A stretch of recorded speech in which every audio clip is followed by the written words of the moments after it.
In American society, money is a taboo topic. We're taught at a young age it's improper to talk about it, but we're also bombarded with messages about the power and importance of money in our everyday lives. And by not talking about it, we miss out on the skills and lessons we need to effectively understand and financially plan. That changes today. Welcome to Money Tales. Hosted by Sandy Brager and Cami Doder, Money Tales brings more than 35 years of combined professional experience in personal finance to demystify money and demonstrate what it's like to speak openly about personal financial matters. Join us each episode as they interview modern-day movers and shakers about how money decisions intertwine with their daily lives in order to give you better insight into productive financial conversations. Subscribe today and register for our blog Fathom at aspiriant.com/podcasts to increase your money mojo. And now, here's Cami and Sandy. Hi, this is Cami. Amanda Gibson is our guest this week on Money Tales. Amanda started adulting when she was 12 years old. As Amanda tells us, she developed a budget and related proposal to move out and pitched it to her parents. It was rejected. Only 4 years later, she was successful and started an independent life of her own. Reflecting on this years later, Amanda views curiosity as her superpower to imagine a financially secure life of her own at such a young age. Curiosity has served Amanda well throughout her money life. After many years in corporate America, Amanda pivoted and started her own firm. Today, she works with CEOs and other senior executives to create paths through complexity and chaos. Amanda serves as a strategic partner as well as a certified executive coach, helping ambitious leaders be the leader that they want to be. Hi, this is Sandy. Here are 3 key Money Tales conversation topics Amanda hits on in this conversation. First, what it was like to move out of her parents' home, get a job, contribute to a 401k, and buy her own house, all before starting college. Second, how adults can be inhibited from asking questions about things they think they should know, but don't. And third, how she developed a financial runway to make sure she had enough money to cover expenses when launching her own business and what she learned from that experience. We hope you share this episode with a friend, and please subscribe to Money Tales on your favorite podcast platform. Now, on to our conversation with Amanda Gibson. Hey everyone, we're excited to have a great money conversation with our special guest on Money Tales today. Before we introduce our guests, I have a favorite question for you, Sandy. Tell us about the money conversations you've had recently. Oh, Cami, we've been having some interesting money conversations in our family. Ooh, tell us more. Sadly, and I feel like I always talk about my son and never my daughter on Money Tales, but my son ended up in the ER over the weekend. He's fine, but he had to get 8 stitches in his head because of a freak baseball accident. But anyway, we were in the hospital waiting for the doctor. And again, he is totally fine. Thank goodness. It could have been a lot worse. We were having conversations about health insurance. What a perfect time. We had plenty of time in that ER and we got really great care, but it was interesting just to talk about why we were going to the ER instead of urgent care. And my son was asking, well, how much does it cost to be here? It's interesting because I have no idea. It's the interesting thing about our healthcare system. It's so true. Yeah. So we had an opportunity to talk about health insurance, how it works, how payments work along the way, and why it's a privilege in this country to be able to have the great health care that we were able to have, and how grateful we were for the doctor for sewing him up in a way that hopefully won't have a big Frankenstein scar on his forehead for the rest of his life. I'm so glad he's fine. And as you know, I was in that same ER a couple months ago with a broken wrist. It's true. We have insurance and we can do that type of work, but you don't know what the costs are and you just sort of wait for the bills to come in. It's the strangest thing. What else do you buy where you don't know what it costs? Can't think of anything else. Let's welcome our guest today, Amanda Gibson. It's wonderful to be talking with you on Money Tales. Hello. Thank you so much for having me. Please start us off by introducing yourself and provide 2 or 3 pivotal moments in your life really impacting you and who you are today. Well, I think I'll start the story before I tell you who I am. I'll say that when I was a child, I think I wanted nothing more than to be an adult. So by the time I was 12, I had created a budget and proposal to move out and pitched that to my parents. It was rejected. Tell us about this pitch, because that sounds pretty interesting. The proposal was, I'm going to make some money doing odd jobs and you're going to make up the difference of what I need so that I can go live on my own. And it's going to be a good deal for you because all these different reasons of how it was going to eliminate some of their stress and net savings and all of these different things that they were going to get out of this exchange if they just provided a little bit of matching funds, I guess you could call it. And they weren't on the same page as you? They were not on board with the proposal. Did you have a pitch deck? Are you a one-pager kind of person? It was on paper. And if I could have used Excel at that point, I probably would have. It was very organized into columns with different categories of this budget and then grand total that I would need. And then here's the difference that you're going to make up here. I think that tells us a lot about you, Amanda. This is going to be fun. It probably tells you too much because despite that very strong rejection that I received when I was 12, I still worked to put the wheels in motion to piece together what I needed so that I was able to actually graduate and rent a house when I was 16 and move out. Not quite when I wanted to, but still. 4 years? Not bad. That's amazing. Why were you so eager to be grown up and out of the house? I just thought that adults had so much freedom and that was just the ideal state. I wanted to be able to make more of my own choices. I wanted to be able to pursue more of my own interests, see more of the world. Did you do that? I did. So at first, when I moved out, I became primarily concerned with keeping the roof over your head because as you do when you're 16, you don't think that long term. You have this idealized version of what this is going to look like. And the reality was I ended up with a 401k and a mortgage actually before I even started college. No way. Unbelievable. So was very much an adult very early on in a way that made me go, once I got through college. I ended up going to college on nights and on weekends while I'm working in this very full-time role and got a finance degree, got an international business degree. The plan was I really wanted to work for more of a global company and I was struggling to get my foot in the door at any sort of global company because I had no global experience other than a degree. And so I thought I've always wanted to see the world. Let me just do something that makes me stand out here. And I was able to move abroad and was very concerned about a resume gap. That was less acceptable then than it is now. And so I was very concerned about that. By working abroad? Yeah, because now I think it's more acceptable to take a year off and do whatever you need to do in that year. I did not see that as an option at that time. And so I was able to design this experience in a way that I did take a Spanish class in the morning, but I worked the rest of the day at this technology park in the Basque Country. So I was able to do both. We had many long holiday weekends and I was able to see more of the world there, but also still do it in this responsible way that I cared so much about at that time and keep that resume intact without a resume gap. Amanda, this is incredible. What did you do with your home when you moved abroad? I sold it. That was really interesting because I had to quit the job. I had to sell the house.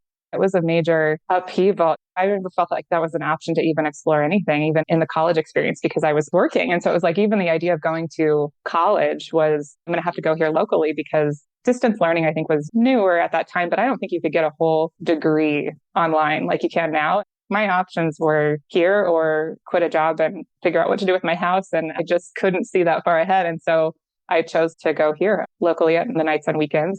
Did you make a profit in the sale of the home?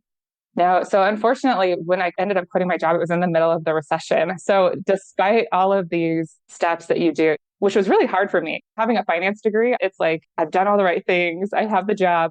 It made me wrestle with the idea of who I was and how responsible was I really if things weren't working out the way that they were sort of supposed to in my spreadsheet version of the world at that time. But I really wanted to try new things and get into new roles. And at some point, you have to make hard decisions and do what you need to do to get the thing that you want to get.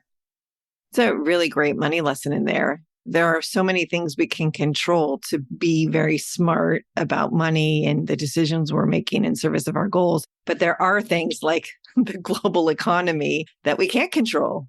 There is a dance between what we can control, what we can't control. And it sounds like in the end, you were really following your heart in wanting to go abroad and remain dedicated to that. Kudos to you, Amanda. I'm still very curious because you did so much at such a young age before you were formally educated out of high school. How did you know about mortgages and 401ks and what was that education like? Really great question. I think I've always been very interested in investigating all sides of an issue. And so at that time, again, with this young brain that you have, you really do think that it is possible to know everything. And I'm also just very curious about the world at large. And so I saw it as my duty to read everything and research everything and figure out as much as I could, which I think is why that was such a big blow to me as well. When I realized it doesn't work out on paper, like despite all the work that you put in and despite all the research, that sometimes things just don't go the way that you plan, or they can if you're willing to wait longer. But I remember reading all of the fine print and all of the documents and talking to a 401k. I asked people questions. I think a lot of people are scared to ask questions. And I get in there and I'm like, well, how does this work? What does this fine print mean? And I've realized that's rare. Like in my most recent car purchase, I seem to cause a lot of frustration for the salespeople because most people just sign and don't ask questions, is what I was told. Why do you think people are reluctant to be as curious as you are? Ask the questions and do the work. I think there's this idea that we're supposed to know. It goes back to that identity piece. It's like, well, if I don't know, then what does that say about who I am? And there's lots of fear of looking stupid. So many underlying fears that people have about asking questions in general. And then especially money. Luckily, I guess for me, and overwhelmingly, I think sometimes for me, I felt like it was my job to know all these things if I was going to be a real adult. I have these discussions with a lot of people. And what I see in a lot of people is they take it as some sign of failure that they're not a real adult if they don't know. And so I just tackled it very early head on and took it as my job to investigate. Whereas I think others sometimes think, what does it mean about me or my chances of success or something else if they're not able to figure it out? So you were young, you were curious. As you were starting to adult at a young age, you still very much had a beginner's mind. So there was no downside to asking questions, which is brilliant. There's a lot of learning in there for all of us. I would love to say that I maintain that forever, but I will say, much like any other person, I ended up in that my plan worked. I moved abroad, came back, had this global career that was about a decade long where I worked in a variety of different capacities. But I think like anyone, you can't escape this life without getting to a point where you're in a position where you do think you should know, because you've had so much experience or because you're in a position where somebody's looking at you like you should have the answers. It's funny that you call it the beginner's mindset, because I've noticed in more recent years that I give myself more permission to be a beginner when I don't think I should know. But when I do think I should know, that's a little bit harder of a mental battle for me. So what did you do when you came back from Spain? I had several different roles over a 10-year span. I worked with small, medium, and large businesses, helping with market development, startup, new product lines. All new things, learning. All new things. It was all learning. It was all figuring out how are we going to put these pieces together to get you where you want to go, whether it was starting a new business or starting a new functional area within a business or expanding into export in some way, shape, or form. I did that all the way up into the point until I left that segment of my life and went out on my own. Started my own practice at the beginning of 2020, a month before the pandemic. Yeah. Great timing. Yes, I always have great timing. I quit my job in the middle of a recession. I start a business before a pandemic. May my timing always be as great as it's been. Tell us more about this decision, Amanda, to leave something really aligned with what you were interested in doing, but you went out and did something on your own. It was aligned with what I was interested in doing. And I hit this point where, because I like learning so much, and then also because I like helping many different businesses and I like helping explore with many different areas. And also, I just saw that there was an opportunity after 10 years of doing this. I knew I could do it. And so you get to that point where you think, well, what's the next thing for me where I can really contribute at a higher level? And some of the things that I was noticing were leaders didn't just need strategy around how they're going to get into export markets or how they're going to start a new business, but they needed help navigating really complex situations. So what I do now is not so much in the international space, which is completely fine with me, but I get to pivot between all of these different businesses and working with leaders of all kinds. And I serve as a strategic partner and a certified executive coach. And I work with leaders to help them carve these paths out of the chaos. And ultimately, I want to help them be the leader they want to be, because there's so much pressure to keep up with everything that's going on in the world and the chaos and make decisions and seemingly mutually exclusive options. And I love creating those different options for people and figuring a way out of the mess.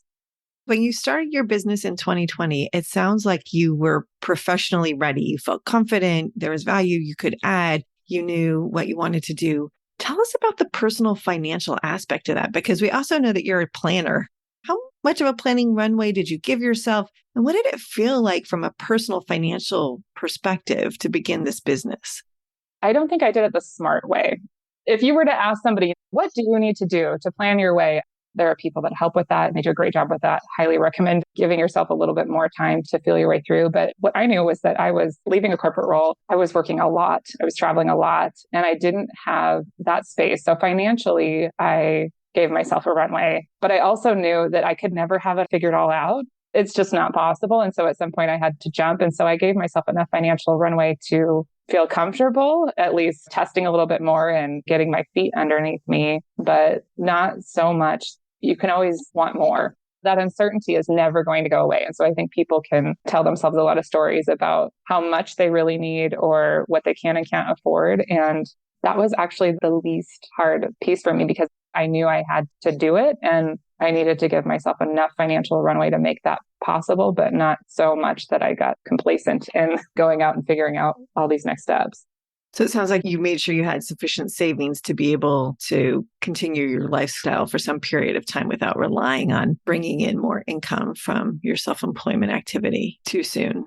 Yeah, definitely give yourself a cushion. It's interesting because the conventional advice around this is give yourself an 18-month to 2-year runway to get out so that there's not as much pressure and so that you can really figure out what you want to do. And I think people hear that and think, oh my gosh, I could never afford to not make money for 18 months to 2 years. But that's not what's happening. You're giving yourself a cushion to weather uncertainty. Like a global pandemic. Yeah, it's just unknown. And so it's that cushion to help balance that risk. You're coaching executive leaders. Do you have money conversations with your clients? Another great question. It comes up always because if it's a CEO or even if it's a senior executive that has a pretty big span of responsibility for their area of the business, there are money mindsets at play all the time. Even if it doesn't come up directly, it's there. And the one that I find the most fascinating is one I encountered myself a few years ago where we had such a focus on savings growing up, but we didn't have a lot of conversations about what are we saving for?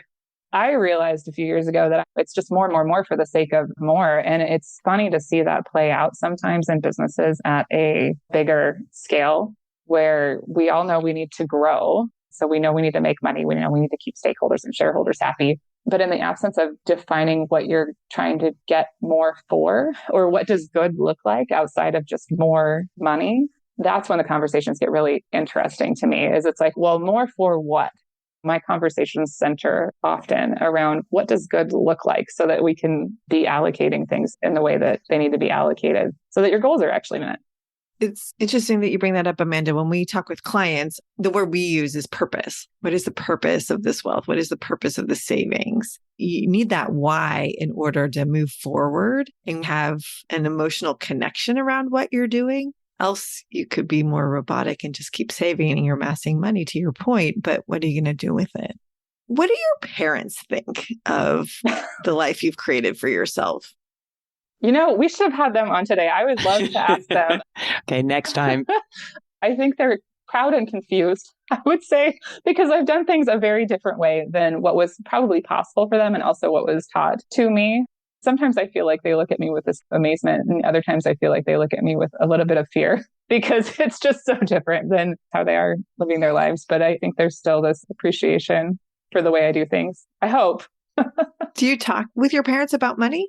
We do some. We have very different money mindsets, and that's interesting. I find that there's a balance of how many details you need to get into, but we definitely do talk about money, like where their focus is and how they're thinking about allocating things at this stage of their life. And they probably think I talk about it in a responsible way. I should ask them. I'm going to ask them now after this conversation because I was raised in more of the scarcity mindset, trickle down depression era mentality of we need to save and we need to be responsible. And also just being the oldest of 4, I came into the world at their lowest point of income and with their greatest amount of risk ahead of them and unknowns with the rest of their kids. And so they were very conscious of it in my early years. And it seemed to be from a scarcity standpoint. And now I just approach it like it's out there. We can find it. It's possible. There's options. And I just think that's so foreign to them. It is kind of fun sometimes to talk about it. And at the same time, I feel like we very much approach it from different angles. Your comments make me wonder about the conversations you might be having with your youngest sibling, because presumably they had a very different experience around money with your parents than you did being the oldest. They did.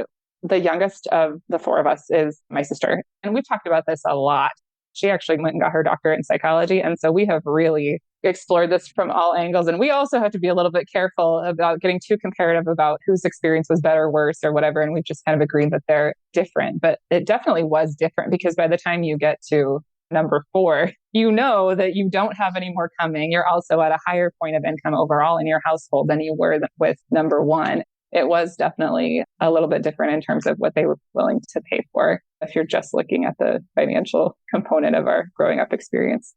I'm so glad to hear that you've been talking to your sister about it, because I think in many families, we don't explore that. We assume that we're all on the same page and we've all had the same experience when it can be very different and it can cause different mindsets and approaches and preferences. Amanda, you've talked about your shifting money mindset, that it's evolved. With this new mindset, how do you define success today? I would say my relationship with money is the relationship I've had to work on the hardest, because it truly is the one that has gotten in the way, caused the most amount of tension in my life in terms of getting in the way of me and the things that I wanted to do. So how I define success around money now is maybe a weird way to define it, but it's a feeling. It's a feeling that I have enough to be me. Because for me, my relationship with money was always the thing between me and what I wanted to do when I was growing up. And then that carries into adulthood. I've had to do a lot of work on just realizing I can do what I want to do. I have enough. And what does enough look like? And what do I want to do? And make sure that I'm matching my needs and wants to the money I have. And so being able to feel like I have enough and not spiral into the what if there's not enough mentality is a huge success for me. Thanks for sharing the fact that you've had to do a lot of work on this relationship. Many of us feel that way, whether it's coming from money relationship tied to scarcity or abundance or whatever it might be. How did you go about doing that work to get to where you are today with your money relationship? It's concentrated practice. And I would love to say that it was just me, but the relationship that you have with money is kind of the relationship that you have with a lot of things in your life, like in terms of how long you think it's going to be around or what you have to do to keep it. And some of those behaviors appear in all these different areas. I did make a concentrated effort to notice what was going on mentally for me when I felt like I had to grasp for more. What is the idea that you have in your head of what is it that you need to do to get money? For a while, I thought that I had to do something that didn't fully allow me to express who I was, or that in some way had to be related to some sort of misery. Because I think we're told that work is hard work. So then we have this concept of what hard work looks like. To make a more tangible example that I had to do, go back and make a very conscious choice to write down examples of when I was doing things that I loved, and then make a conscious choice to look for those opportunities, because you find what you're looking for. It might sound so basic, but to actually write those things out, you're retraining these pathways in your brain that tell you this is what things need to look like. I did that often. And then I have been very fortunate to have people and find an army of people that have been willing to call behaviors out in me when they see them. I think those first steps of even just noticing what's going on for you, I don't know if you notice them without somebody else calling them out. I think you have to have those people around you that are like, you can afford this. I'm not sure why you think you can't, but you can. And it starts making you ask these questions of, oh, you're right, I do have a good job. So this is actually a choice for me. Or, oh, you're right, this does work this way for me. So where is that thinking coming from? Instead of getting angry at people when they're calling you out on things that don't match up, being willing to say, that is interesting. I guess that does sound like a scarcity mindset. Where is that coming from? And explore that a little bit more. Were your friends calling you out on their own, or did you invite them to do that once you started journaling and raising your awareness? I think it was kind of in combination. I am a very candid person. For the people I'm closest with, it invites candidness back. Like I just have that relationship with people. I've been surrounded by coaches for almost a decade now. And so that helps too, because coaches have this fun habit of saying, sounds like that, calling it out, letting you sit with it and think about it for a minute. I'm very grateful to everybody who's been willing to do that, because it is a hard thing to do. It's important. It is really important. Hey, Amanda, when you set out on your own with this business, I think it's often very difficult to figure out how to charge clients. And I'm curious how you went through that process and how you think about the value you give and the prices you set. That has also been an evolution, because at the beginning for me, and I've seen this with others as well, it's that idea of equating work with hours. It's not even work with hours. It's how you feel about the work that you're doing. And are you secure in what you're providing, or are you not secure? Do you know the value that you're providing? And so I had to be very conscious about that as well, and really breaking it down and identifying where I was adding value so that I didn't do more. Because I will say, in past lives or past parts of my career, I have been known to leave my lane and put my hands up for different things. And obviously, if you're always doing more than is required of you in a client situation, that's a very quick way to be working all the time. And so I was very purposeful as well about looking at what are the real challenges that I'm solving for here, and what's the value of that for the business if we're able to achieve that outcome. Amanda, what's your next money conversation going to be, and who's it going to be with? It's definitely with myself, because when I started this endeavor, it's like anything you start, you don't actually know what it's going to look like. I feel like the world expanded for me at the beginning of all of this. It's almost like a signal is sent out to the universe that just puts a target on your head, almost like new business owners. So you just get bombarded with all these different options and opportunities to sift through. Also, I've made so many new connections and built relationships with people that have also opened my eyes to what's possible, not just for what I offer my clients, but what I can do in the world just as a person. I don't think that was at all in the plan. It's just like 2,000 times the amount of possibility that I originally anticipated. At this point, I need to sit down and figure out, what does that mean? How does that affect the overall financial plan and goals and long-term vision? I love that you're having these conversations with yourself. And it sounds like you've been doing this for some time. It's really powerful. And I also look forward to hearing about your conversation with your parents about money. It sounds like it's going to be a great one. Amanda, thank you very much for joining us on Money Tales and sharing such wisdom and sharing yourself with us. This was fun. Thanks for having me. Thanks for listening to the Money Tales podcast. If you've enjoyed this episode, share it with someone you think would benefit from listening, and leave us a review on your favorite podcasting platform. Your ratings and reviews help more people find our podcast. If you're inspired to gain clarity and peace of mind about financial matters, don't hesitate to reach out to our team at Aspirient. Go to aspirient.com/start a dialogue. Or you can email Sandy and me at podcasts@aspirient.com. See you next time.